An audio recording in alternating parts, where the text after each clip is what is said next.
Good evening, everyone. It's already 7:15, 7:16, and I think it is high time we will start with our class. Whoever has joined online or are watching through the YouTube channel, it is for all of you. I'm Amrita, a PhD student working at University of Hyderabad, and I have been taking live interactive sessions for the course Animal Physiology every Tuesday from 7 p.m. to 9 p.m. Okay, so every week we discuss around 10 questions, which are the previous year assignment questions for that particular week.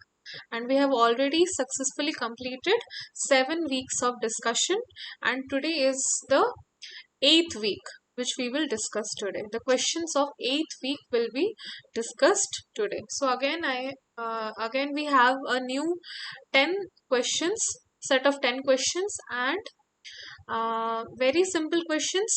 And from the past few weeks we have been discussing about the neural system, right? And again we have another 10 questions on neural system as well.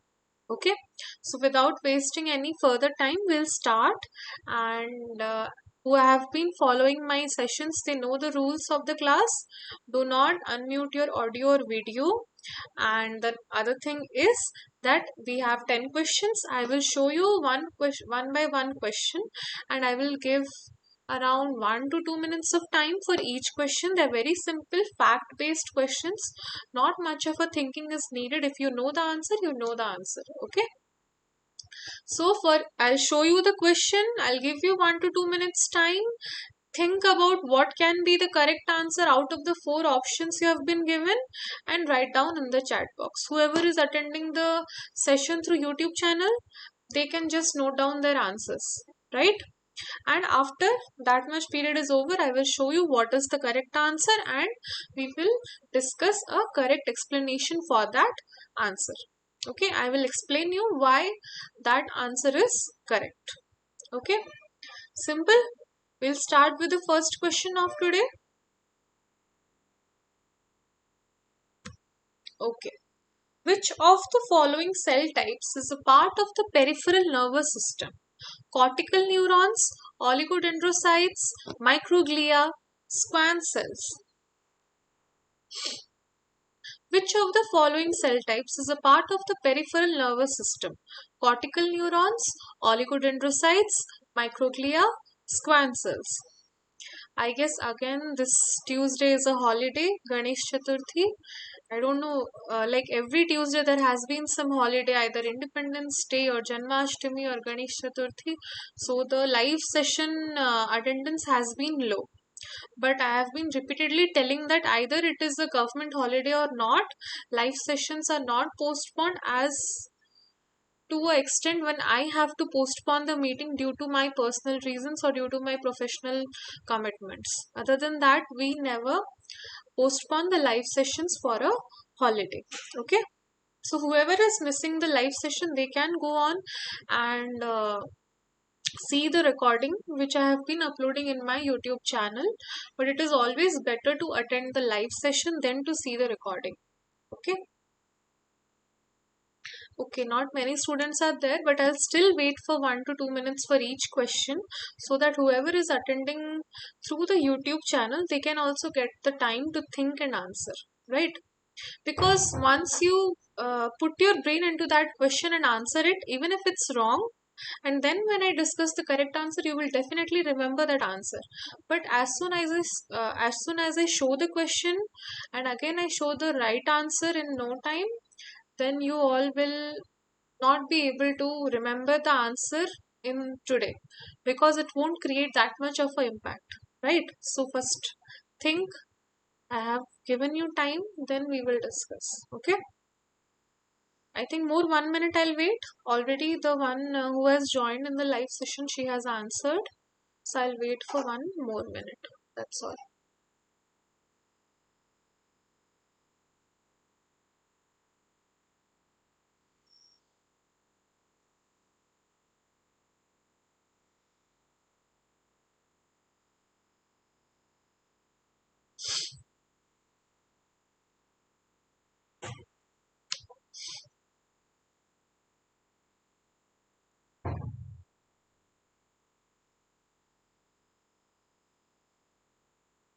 Okay, let's see what is the correct answer to this question. The correct answer is D. Squam cell. So squam cell is a type of cell which is a part of the peripheral nervous system. So here you can see the nervous system can be divided into two types. One is the central nervous system CNS and the peripheral nervous system PNS. So what are the parts of the central nervous system? It is brain and spinal cord. Whereas for the peripheral nervous system, the parts are the cranial nerves and the spinal nerves. And this peripheral nervous system can be further divided into two more nervous system, namely autonomic nervous system and somatic nervous system. Under autonomic nervous system are heart muscles, smooth muscles, glands. And under somatic nervous system are the voluntary skeletal muscles. Again, the autonomic nervous system is further divided into two divisions. One is the parasympathetic and the sympathetic based on their functions. So, moving on to the cell types under CNS, which is the central nervous system, oligodendrocytes and cortical neurons, microglia are parts of the CNS. Whereas for the peripheral nervous system, the neurons, the squam cells present in the axon of the neurons are a part of the peripheral nervous system. We will discuss what is the function of the peripheral nervous system exactly. So what does the peripheral nervous system do? It connects the central nervous system to the organs, limbs and skin. First function. Second function, it carries the sensory and the motor information to and from the central nervous system. Third, allows the brain and the spinal cord to receive and send information to other areas of the body. And fourth, but not the least, regulates involuntary body functions like heartbeat and breathing. Okay. Okay. Very simple question and the answer was very direct as well. I don't think there is any kind of confusion. So we will move on to the second question. Which of the following best describes the order of signal conduction in the stretch reflex arc? First option, sensory neurons, spinal cord, motor neurons, effector. Second option, sensory neurons, spinal cord, frontal lobe, motor neurons, effector. Third option, motor neurons, spinal cord, frontal lobe, sensory neurons, effector. And fourth one is sensory neurons to effector. Start answering.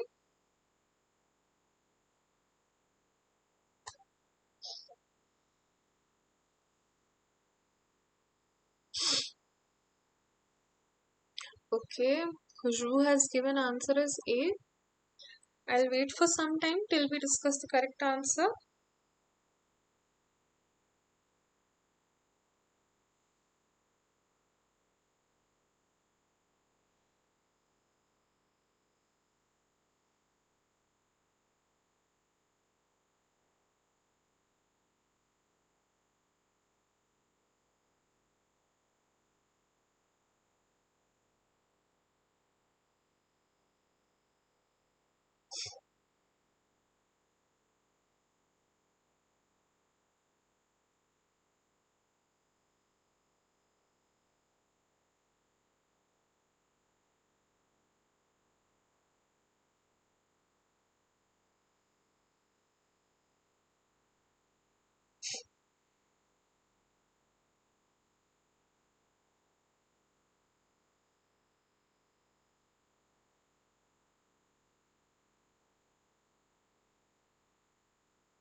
Okay, I think I've given enough time. We will see what is the correct answer to this question.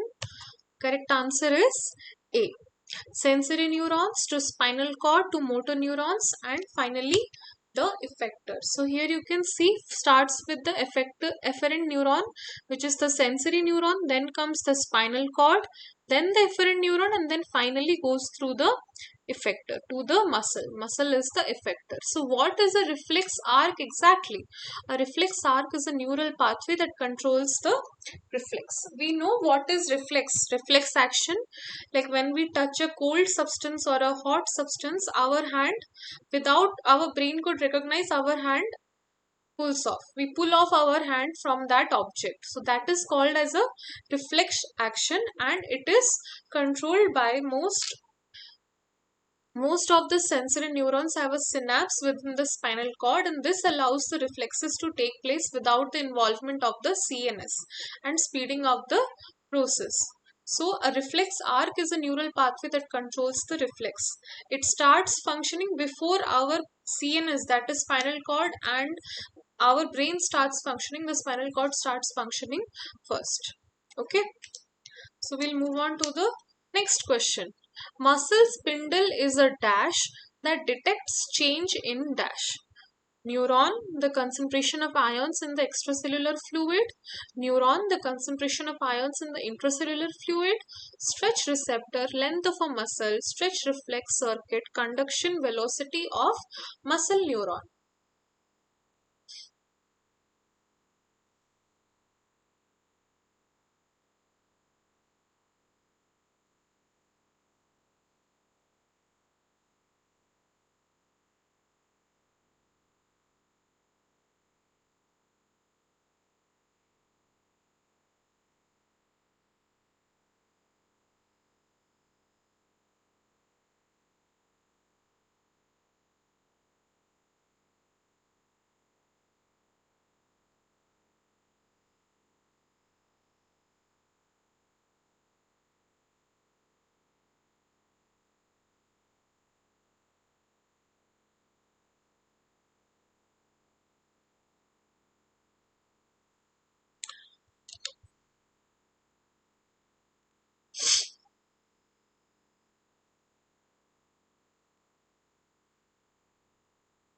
Okay, let's see what is the correct answer to this question. Many students are not there, so I think I can speed up a little bit. Muscle spindle is a stretch receptor that detects the change in the length of a muscle. So we'll see how. How a muscle spindle looks like. You can see this is the example of a muscle spindle of a thigh muscle. So what is a muscle spindle exactly? The muscle spindle is a mechanosensory organ that detects and mediates static and dynamic information about skeletal muscle fiber length and stretch. So if we see, muscle spindle consists of an encapsulated bundle of the intrafusial bag and chain fibers, intrafusial fibers as well as the extrafusial fibers. These are the two parts of the muscle spindle. The muscle spindle comprises of the contractile equatorial smooth and ribbed polar regions as well, which are parts of these extrafusial and intrafusial fibers. And if we see, the neurons which are present are the efferent neurons type 1 and type 2 afferent neurons and the motor neurons. Okay. So afferent neurons are the sensory neurons and motor neurons are present, whereas extrafusial and intrafusial fibers are present. These four components are present. So muscle spindles are present within the most skeletal muscles. All skeletal muscles have muscle spindles which are responsible for fine motor control or postural adjustments such as hand, head or neck. So these muscle spindles are involved in the voluntary actions like the movement of our hand, head or neck. The postural adjustment is done by the muscle spindle. It detects the change in the length of the muscle fiber when we stretch our muscles like this, or and the length, and it detects the length of the muscle fiber, right? Okay, so the term extrafusial fiber and intrafusial fiber have come. We will see what is it exactly in the following questions. So the fourth question is, which of the following muscle type is present in a large number? Extrafusial fiber, intrafusial fiber, both are present in equal number or none of the above?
Okay, we will see. This is a very simple question, direct question actually.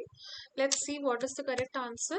The correct answer is extrafusal fibers are present in large numbers in muscle spindles. So, extrafusal muscle fibers comprise the bulk of muscle and form the major force generating structures, whereas intrafusal muscle fibers are buried in the muscle and they contain afferent receptors for stretch, but they also contain contractile element. So you can see here this is the muscle spindle. So the horizontal lines are the extrafusal fibers, whereas these vertical lines are one intrafusal fibers. So obviously extrafusal fibers are more in number when compared to the intrafusal fibers. We will discuss more about what are intrafusal fibers and what is their function in the following question. Okay, so which of the following is or are a sensor? Extrafusal fiber, intrafusal fiber, both A and B, or none of the above? Fifth question, start answering.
Okay, let's see what is the correct answer to this question.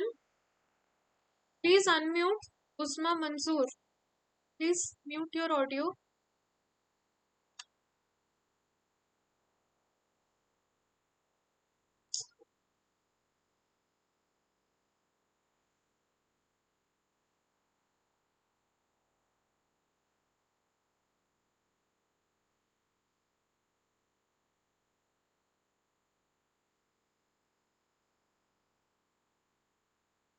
Okay, so let's see what is the correct answer to the fifth question.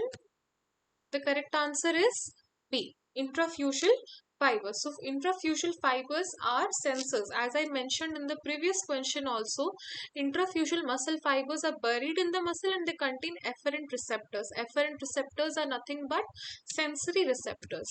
So we will see this. So here you can see these are the extrafusal muscle fibers, these, and these are the intrafusal muscle fibers, the vertical ones. So intrafusal fibers are a specialized cell population in the skeletal muscle found within the muscle spindle. We know that already. These fibers have a mechanosensory capacity forming a part of the monosynaptic stretch reflex arc. They sense the reflex action, a key component responsible for proprioceptive function. That is for the reflex action.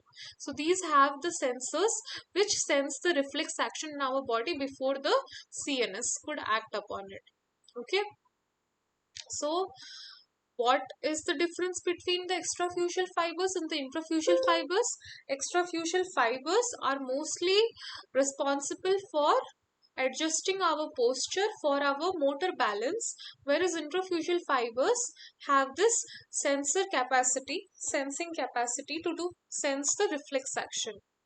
Okay, and help our and give signal to our muscle to withdraw our hand from a hot object or a cold object, for example. Okay. Okay, we'll move on to the next question. This is the sixth question. Alpha motor neurons on dash and gamma motor neurons synapses on dash. So the options are extrafusal fiber, extrafusal fiber, extrafusal fiber, intrafusal fiber, intrafusal fiber, extrafusal fiber, or intrafusal fiber, intrafusal fiber.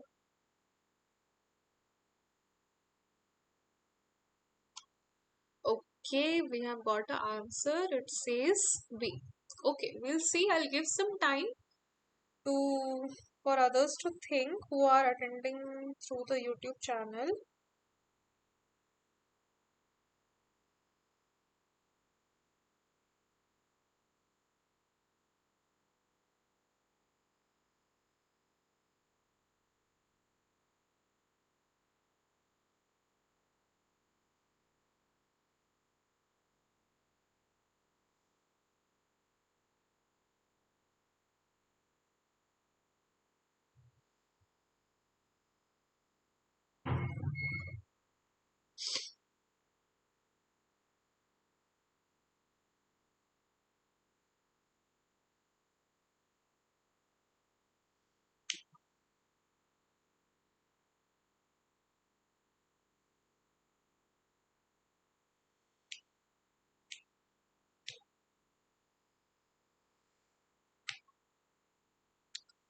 Okay, a very simple question. I don't think it needs much time. We'll see what is the correct answer to this question.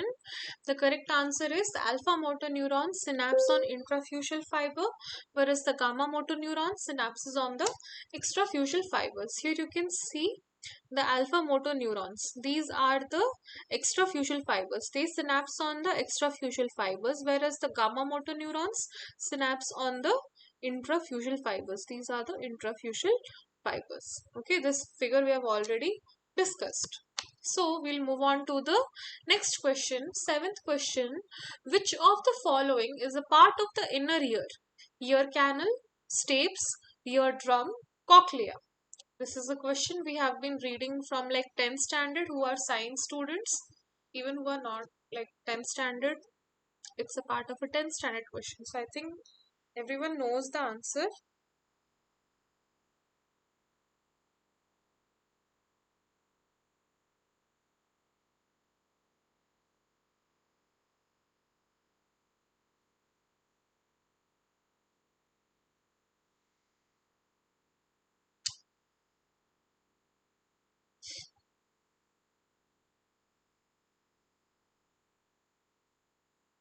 Okay, I'll wait for more 1 minute and then we'll see what is the correct answer to this question.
Okay. Whoever is joining now, please mute yourself. Okay. So we are already now a seventh question. So whoever is joining late, please go through the recording because I have been recording the class and just continue from where you have joined. And later you can go in the YouTube channel and see the recording again. Okay. So we'll see what is the correct answer to the seventh question. It is D.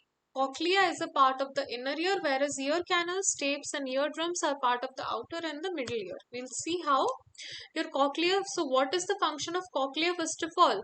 So, your cochlea supports your hearing, and your vestibule and semicircular canals support your balance. So, cochlea is the main part of the inner ear, which supports our hearing capacity, and vestibule and semicircular canals, which are also part of the inner ear, support your balance. So these three are the parts of the inner ear, whereas the middle ear consists of stapes, malleus and incus, and the outer ear consists of the pinna, ear canal, ear drum, temporal bone. Okay, so I guess this was a very simple question, nothing more to discuss. We'll move on to the next question. Eighth question. Of the vestibular hair cells in ear, which of the following is taller? Kinocelia, stereocilia, dipterocelia, and heliocelia. Start answering. Okay, I got an answer very quickly. That's really good. I can see people are practicing and they know the answers. They have gone through the lectures. As I always say in my every interactive session almost, that you should go through the lectures properly to be able to answer these questions. These questions are being discussed just for your practice so that you can revise the concepts again and you can know how much you are able to memorize the concept after the lecture. So if you practice these questions, it will be easier for you to solve the current year assignment questions as well. I'm sure everyone must be getting the current year assignment questions which you people are solving, and it contains and it can score you marks, right? So for that reason we are conducting these live interactive sessions, so you can have a revision of the lecture as well as you can practice some extra questions which have a possibility that you can come in the exam as well. Okay, so these live interactive sessions are very important from your exam point of view. So whoever is not attending, they are in a big loss. And if you think you can, obviously for the backup purpose only, we are recording the class and uploading it in the YouTube channel. But that doesn't mean that you shouldn't attend the recordings, attend the live sessions. I'm sorry, because attending the live sessions is a practice in this 1 hour. You don't need to take out separate time to watch the class and again go through the questions. This 1 hour is 1 hour or 2 hours is dedicated specially for you so that you can come here, see the questions, think, use your brain, think, and you can answer. And once you answer it, either it is correct or incorrect, because I will discuss the correct answer, you will definitely remember the answer and you don't need to revise it again, and you don't need to see the recording again. Seeing the recording again feels kind of boring rather than attending a live session, right? Okay, enough talking. We will see what is the correct answer to this question. It is Kinocelia. Out of all the vestibular hair cells in the ear, Kinocelia is the tallest. Here you can see what are the vestibular cells. It is stereocilia and Kinocelia. And you can see last one is the Kinocelia, which is the tallest. Okay. So, of the vestibular cells, ninth question, of the vestibular cells in ear, which of the following are more in number? Kinocelia, stereocilia, dipterocelia, heliocelia. Again the same options, but the question is different this time.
Okay, let's see what is the correct answer to this question. Already I have shown the figure in the previous question as well. So, out of the vestibular hair cells in the ear, stereocilia are more in number, as you can see here. Kinocilium or kinocilia, we have discussed, is the tallest one, and the rest three are stereocilia. These are the part of the vestibular hair cells, and these vestibular hair cells are a part of the inner ear, right? You can see this is a picture of the electron microscopic picture of vestibular hair bundles and how these hair cells look like. You can see here. Okay. Okay. So the last question of today's session, otolith present in ear is made up of hydroxyapatite, potassium oxalate, sodium chloride, or calcium carbonate. Otolith. What is otolith and what it is made up of?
Okay, I think done.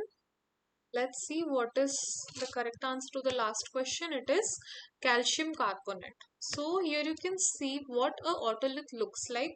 Otolith, otolithic membranes are there, otolithic organs are there.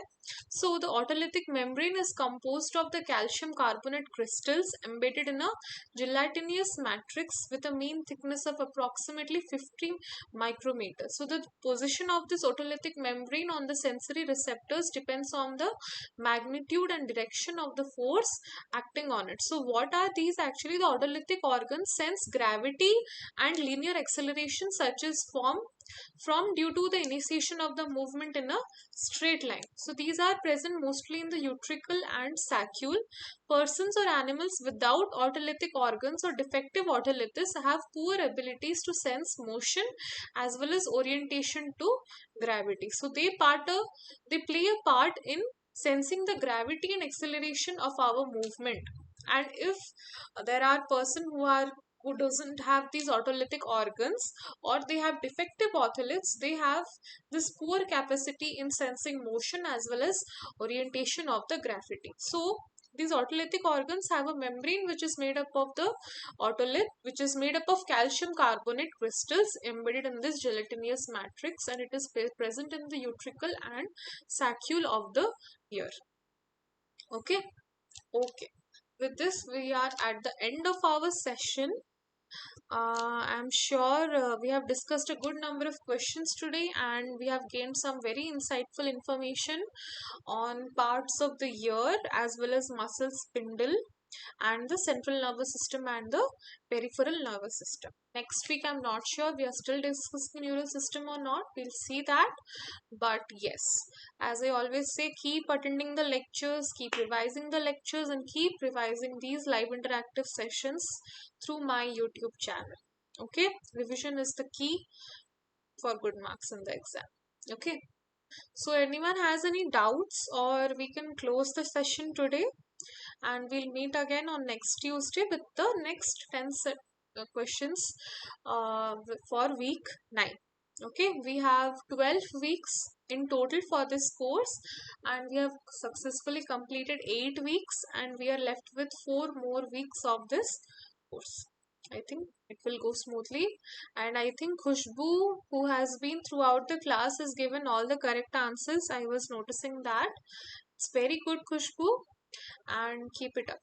Okay, so we will disperse and we'll meet again next Tuesday. Okay,